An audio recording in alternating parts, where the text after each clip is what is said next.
Hello everyone, Chief Meteorologist Brian Hale. All eyes focusing on the tropical forecast as a developing low pressure center in the northwestern Caribbean is expected to impact the United States. The tropical snapshot from the Caribbean east to Africa shows there are a couple of areas of concern. We have the one low that we're all focusing on here in the Gulf Coast region, and there's the low way off toward the coast of Africa that the National Hurricane Center is focusing on as well that might develop into something down the road, but that's a long ways off. So let's focus a little closer to home. We have the area of low pressure that is gaining greater definition. It is becoming better organized. It's expected to become stronger over the course of the next 48 hours.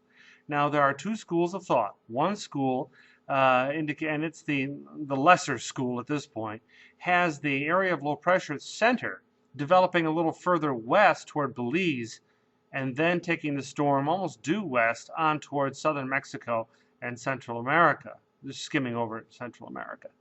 But a majority of the model data suggests this storm will go north, drawn by developing low pressure in the extreme southern United States and the northern Gulf of Mexico. So this forecast, which goes through Sunday, the end of the line is there on Sunday, is a possible tropical storm at some point. Now this will encounter, if it goes north, it will encounter unfavorable upper-level winds in the south-central Gulf of Mexico, but it's still expected to be a tropical depression, if not at some point a tropical storm. And if that happens, it'll be named Erin.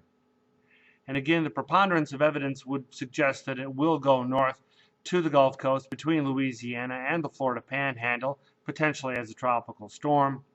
High pressure over Texas, it's moving west, but it's still sufficient enough to block that storm, potential storm, from coming this way.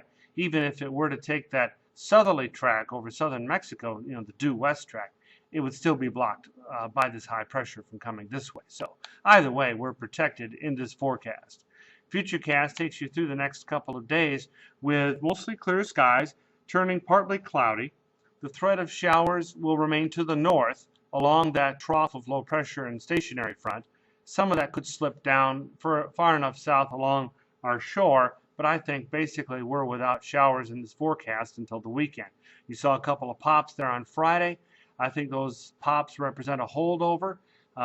If that potential tropical storm was not going to be moving north right in the middle of the Gulf of Mexico, I think we would have a chance for showers on Friday afternoon. But I'll kind of push those back to the weekend once that storm clears out. Because, when we're on the far west side of a storm like that, we get the sinking air and a fairly hot forecast without rain.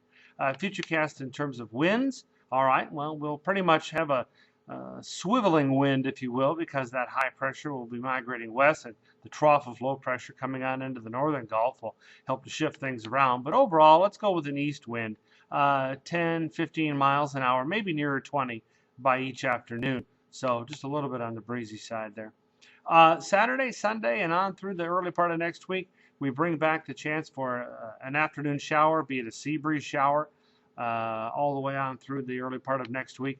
Again, once we take that potential tropical storm out of the picture, I think that's when we can bring back the typical tropical seasonal afternoon shower that's in that forecast for the weekend.